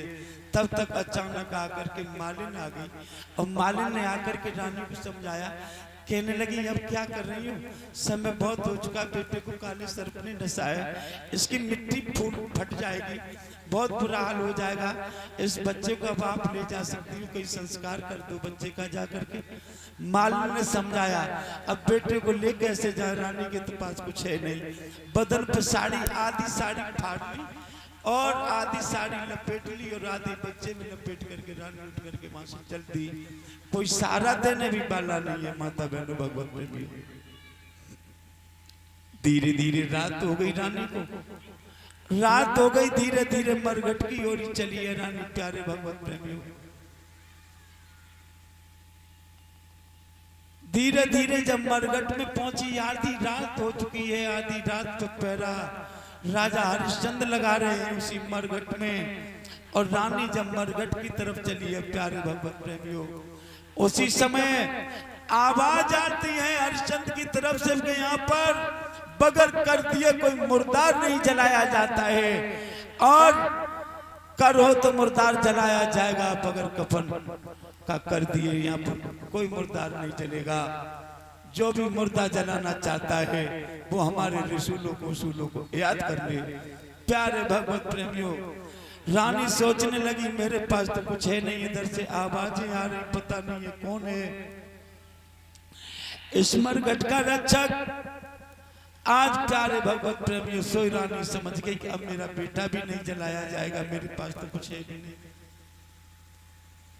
दुख में रानी प्यारे भगवत प्रेमियों वहीं रात में वहीं बेटे को लेकर के और जमीन में ही बैठ गई, आगे गई भी नहीं क्योंकि उधर से आवाजें आ रही थी, और वहीं बैठ गई और बेटे को रख करके और उसी जगह पर जमीन में ही रोने लगी रानी। प्यारे भगवत प्रेमियों, करुण पुकार रानी रो रही है। जैसी करुण पुकार रो रही है रानी प्यारे भगवत प्रेमी, और राजा हरिश्चंद्र के कानों में आवाज पहुंची है। राजा हरिश्चंद्र सोचने लगे कौन है, चलो चल करके तो देखें। और राजा हरिश्चंद्र जब चल पहुंचे उस रानी के पास तो रानी की तरफ देखा, राजा ने रानी नहीं पहचान पाई, नीचे को सर किए अपने बेटे की तरफ देख देख करके रानी रो रही थी। हरिश्चंद्र आए, हरिश्चंद्र ने देखा कौन है ये लड़की, क्यों रो रही है, बच्चे को छुपाई थी, गोद में दिखाई नहीं दे रहा था, रो रही थी। हरिश्चंद्र पूछने लगी क्या कारण है,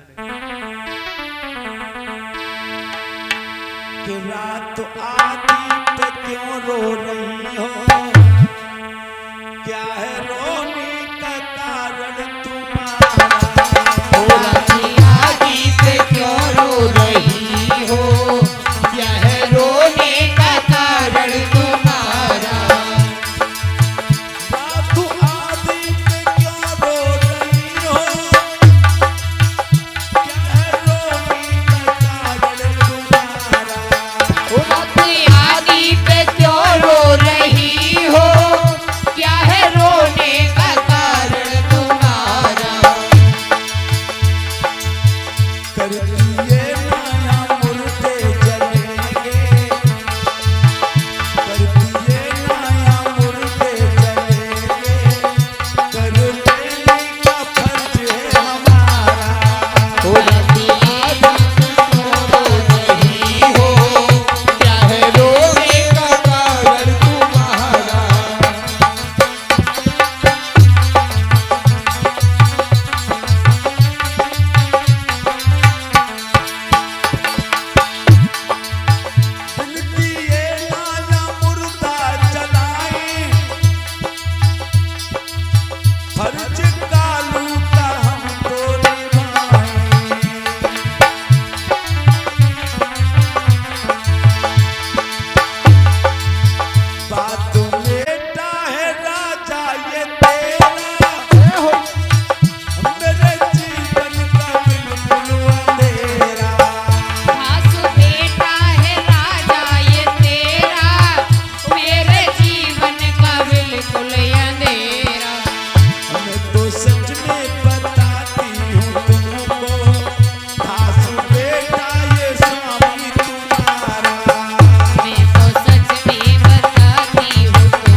अंधेरा आपके जीवन में और मेरे में हो चुका है।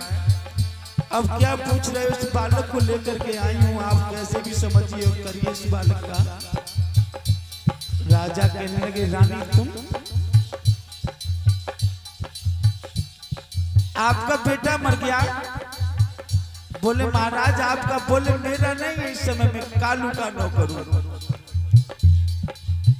मुझे अपना फर्ज निभाना है। रानी कुछ लाई हो जलाने के लिए, बच्चे के लिए कुछ लाई हो तो बता। बोले महाराज मेरे पास तो कुछ नहीं है।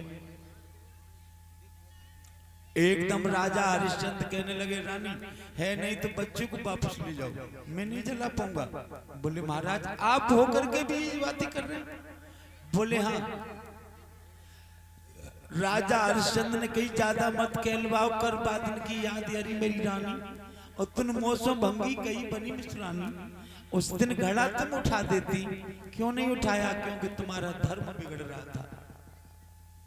और आज यदि इस मुर्दार को मैं जला दूंगा तो मेरा धर्म नष्ट हो जाएगा, क्योंकि मुझे कफन का कर चाहिए, क्योंकि मेरी इस पहरा ड्यूटी लगी हुई है। रानी मैं नहीं जला पाऊंगा। माता बहनों भगवत प्रेमियों, राजा हरिश्चंद्र ने धर्म के पीछे अपने बेटे को नहीं जलाया और वापस रानी को उस मरघट से आधी रात में वापस भेज दिया। रानी सोचने लगी, ए भगवान अब क्या होगा? अब तो जीवन में जिंदा रहना ही बेकार है। जब पीआई पर आया हो गया, अब हमारा कौन होगा? जाकर के बेटे को लेकर के सामने मंदिर था, और मंदिर में जाकर के चट्टान में मस्तक को मार दिया और बेटा उसी जगह पर डाल दिया। एकदम सर फट जाता है और सर से खून बहने लगता है। माता बहनों रक्त इतना बहा, रानी बेहोश हो गई। रानी को होश भी नहीं, कहाँ बेटा है कहाँ माँ पड़ी है। इधर एकदम उसी समय विश्वामित्र ब्राह्मण ने आकर के जैसे देखा, विश्वामित्र धर्म नष्ट करने के लिए डोल रहे थे, कहीं ना कहीं हरिश्चंद्र का धर्म गिराऊंगा। जैसे देखा सोचने लगे इसका बेटा मर गया और ये रानी भी इसकी है बेहोश पड़ी हुई है, इसे तो होश भी नहीं है। विश्वामित्र ने उसी वक्त सारे शरीर के वस्त्र उतारना शुरू कर दिए। आधी रात पर निर्वस्त्र कर दिया रानी को, सारे शरीर के वस्त्र उतार करके अलग कर दिया, बिल्कुल नग्न शरीर बना दिया। विश्वामित्र ने उसी समय उसके बाल खोले, चोटी सर के बाल, और सर के बालों में ले जा करके मिट्टी को भरना शुरू कर दिया। सारे बदन पर मिट्टी को फेंकना शुरू कर दिया विश्वामित्र ने रानी के बदन पर। माता बहनों भगवत बहनों, निर्वस्त्र रानी, वस्त्र नहीं है, धूल मिट्टी इतनी फेंक दी है, मुंह से खून निकल रहा है चट्टान से। सर लगा है प्यारे भक्तों, उसी खून को रक्त को मुंह से और लगा दिया, सारे शरीर पर धूल मिट्टी डाल दी, केस खोल खोल करके चूड़ों में मिट्टी, शरीर मिट्टी भर दी आकर के, और एकदम बेटे को उसके मुंह के पास रख दिया, सारे मुंह पर रक्त लगा दिया।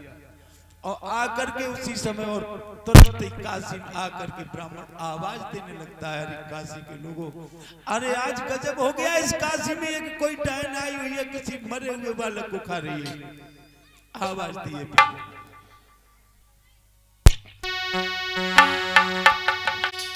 कि काशी के लोगों गजब हो,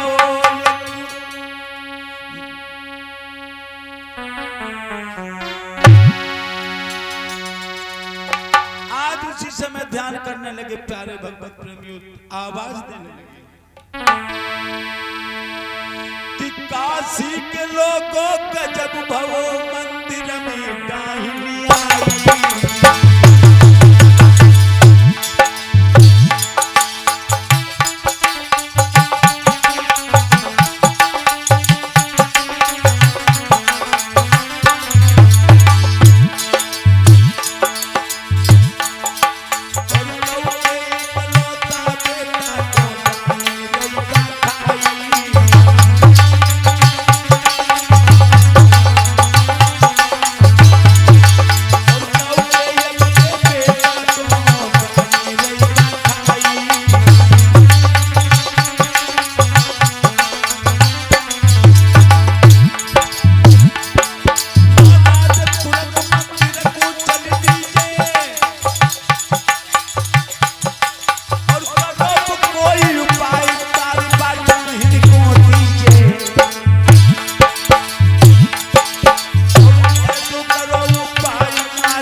काशी के लोग भागे मंदिर की तरफ देखा तो हकीकत में सच है, ये कोई डायन आई हुई है, किसी बालक को खा रही है। प्यारे भगवत प्रेमियों, एकदम कहा कि जाइए काशी नरेश से खबर करो। काशी नरेश के पास खबर पहुंच गई। काशी नरेश आया। काशी नरेश ने कहा महाराज का हुक्म, बोले इसको मार दीजिए डायन को, नहीं तो किसी और के बेटे को भी खा जाएगी। काशी नरेश ने फौरन कालू मेहतर को बुलाया।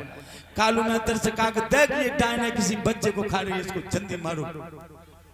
एकदम कालू मेहतर कहने लगा मेरा मरघटिया हरिया है, उसको मैं बुलाता हूँ और वो मरघटिया मारेगा इसको। प्यारे भगवत प्रेमियों, राजा हरिश्चंद्र को बुलाया और राजा हरिश्चंद्र से कहा कि इस मंदिर में डायन पड़ी हुई है, इस डायन को शीघ्र मार दो। तलवार दे दी राजा हरिश्चंद्र के हाथ में, और जैसे तलवार लेकर के राजा हरिश्चंद्र आए भगवत प्रेमियों, डायन को देखा तो समझ गए राजा हरिश्चंद्र की जी कोई डायन नहीं है, ये तो मेरी रानी है, ये मेरा बेटा है। बारी भगवत कालू कहने लगा शीघ्र मार इसको, क्या देख रहा है, क्या समझ रहा है, देखने की जरूरत नहीं, इसे मार। प्यारे भगवत प्रेमियों, हरिश्चंद्र कहने लगे मैं मार रहा हूँ हजूर, मालिक में मार रहा हूँ, डायन को मैं मार दूंगा, आप घबराओ मत। बोले घबराने की जरूरत नहीं, मेरा हुक्म है, शीघ्र करो। एकदम प्यारे भगवत प्रेमियों, हरिश्चंद्र का अंतरात्मा रो रही थी, कह रही थी कि इस विदेश में आकर के बेटा भी मर गया, रानी भी मर जाएगी, मैं क्या करूंगा, मेरा कौन जीवन में है। आज मैं भी इसके बाद प्राण त्याग दूंगा, लेकिन हुक्म कालू का जरूर बजाऊंगा। एकदम हरिश्चंद्र ने तलवार ली,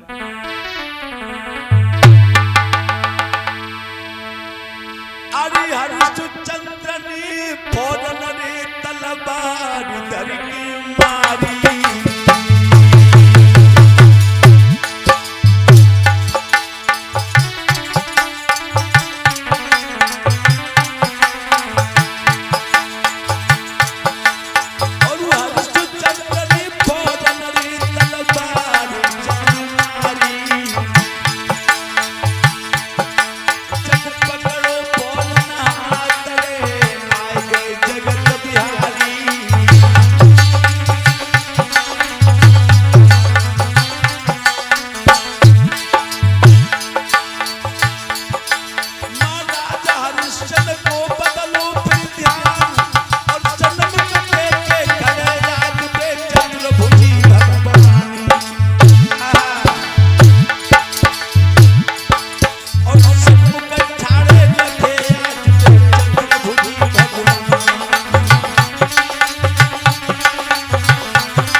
समय स्वयं चतुर्भुज रूप धारण करके स्वयं भगवान आए।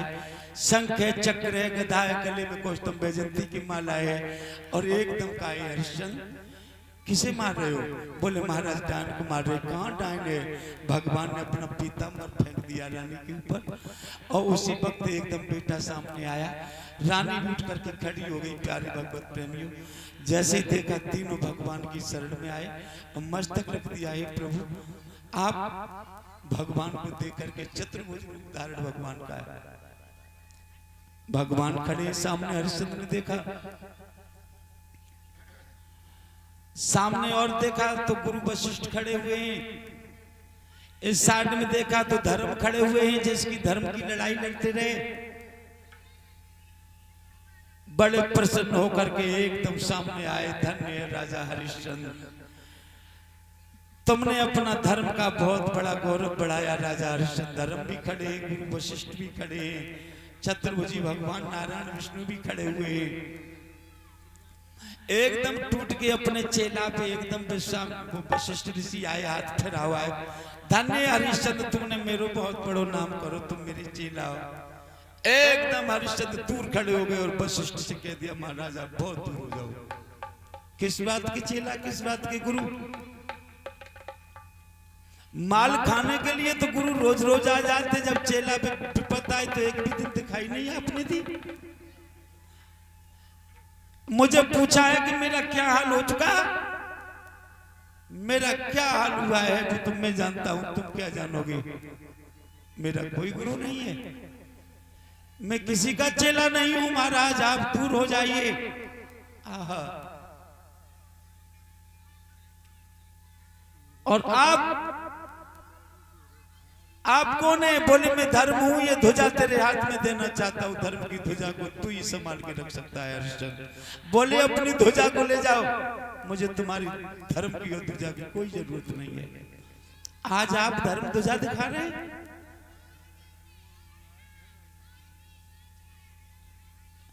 आज दिखाई दे रहे हैं जब मेरी सारी दुर्गति हो गई, मेरा बेटा मर गया, मेरी रानी भिखारी बन गई, मैं भिखारी बन गया, एक डोम के घर में पानी भरने आया, तब आप धर्म कौन थे? कैसे आपको मैंने बचाया? और ये कह रहे हैं वशिष्ठ मुनि कि मैं गुरु हूं आपका, तुम मेरे चेला धन्य हो, मुझे ऐसे गुरु चेला की जरूरत नहीं। वशिष्ठ सामने आए, कहने लगे हरिश्चंद्र मैं तुम्हारा असली गुरु हूं। इस काशी में इतना कोई धनवान नहीं था जो तुमको खरीद लेता। 60 बार सोना कौन देने वाला था जो जिसकी ब्राह्मण की दक्षिणा आप अदा करते? मैं खुद ब्राह्मण बनकर के 40 बार में, और मैंने राजा हरिश्चंद्र तेरी इस रानी और बेटे को मैंने ही खरीदा है, मैं ब्राह्मण बनकर के, और इसलिए मैंने रानी को तेरी बेटी को खरीदा कि इसका कहीं दूसरी जगह धर्म नष्ट न हो जाए, मेरे यहाँ रहेगी तो उसका धर्म बचा रहेगा। 40 बार सोना हरिश्चंद्र मैंने दिया है। धर्म आकर के कहने लगे देखिए हरिश्चंद्र तुम्हें पता नहीं, तुम हमसे आज क्रोध में कह रहे हो, लेकिन मैं ही तो कालू मेहतर था, मैं स्वयं धर्म हूं, लेकिन मैं कालू मेहतर बनकर के 20 बार सोना मैंने तुम्हारा दिया, मैंने तुम्हें खरीदा है, और तुम्हारा किसी जगह पर मैंने धर्म विचलित नहीं होने दिया। ए हरिश्चंद्र आप बोले हाँ मैं हर समय आपके साथ था, लेकिन भेष बदल के तुम्हारे साथ रहता था, मैं धर्म हूं, तुमने मेरी रक्षा की है, मैंने आपकी रक्षा की है। आज भगवान खड़े खड़े देख रहे हैं, राजा हरिश्चंद्र से कहा है हरिश्चंद्र तुम बड़े सत्व्रतधारी राजा हरिश्चंद्र हो, और मैं कह रहा हूं कि आज से कोई दूसरा हरिश्चंद्र नहीं ऐसा होगा जो तुम हरिश्चंद्र हो, और लाख हरिश्चंद्र बनने की भी कोई करेगा, लेकिन कोई दूसरा हरिश्चंद्र नहीं बन पाएगा। मांग लो क्या मांगना है राजा हरिश्चंद्र, मांग लीजिए, मैं वही दूंगा, वही दूंगा, जो मांगोगे मैं वही दूंगा। प्यारे भगवत प्रेमियों, उसी समय राजा हरिश्चंद्र कहने लगे और अपना चलो अवध का राज अपना आप चलिए और उसको संभालिए। राजा हरिश्चंद्र कहने लगे महाराज अब तो हमें राज की जरूरत ही नहीं, समय की ऐसी बलिहारी कि हम राजा से बन गए भिखारी, अब हम क्या राज करेंगे? अब मैं नहीं करूंगा, अब तो प्रभु इतना दे दो जो हमारा परिवार सुखी बनो रहे और हम सुखी बने रहे। साईं इतनो दीजिए जामे कुटुंब समाए और मैं भी भूखा ना रहूं, कोई द्वारे भी भूखो न जाए। इतने बड़े बड़े हम दानी नहीं अब बनना चाहते जो सिगर दान चलो जाए और जो शरीर भी हो किसी दूसरे के हाथ में बिक जाए। मैं अब ऐसा नहीं चाहता हूँ महाराज, अब तो इतना दे दो कि पेट भर जाए मेरा, और कोई दरवाजे पे आ जाए तो वो भी भूखा न जाए। धन्य है राजा हरिश्चंद्र।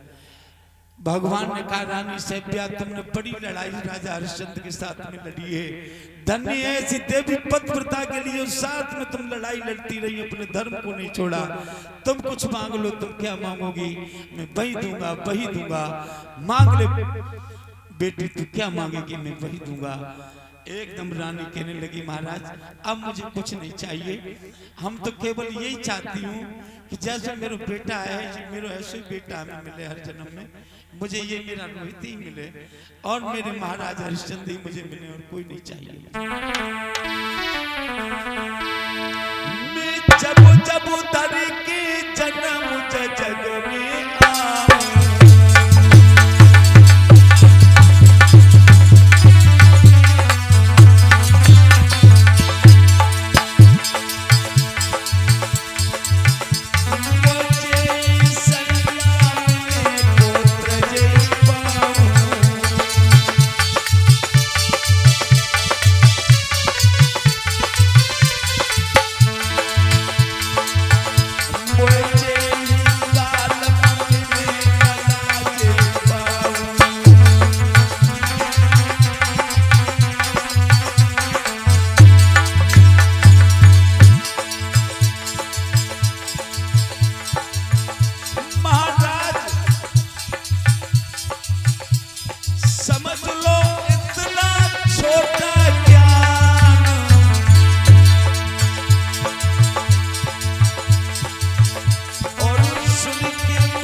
सुखदेव जी वर्णन करने लगे, ए राजा परीक्षित, कहा जाता है कि धर्म की परीक्षा बड़ी जटिल होती है। बोलिए गोविंद भगवान की।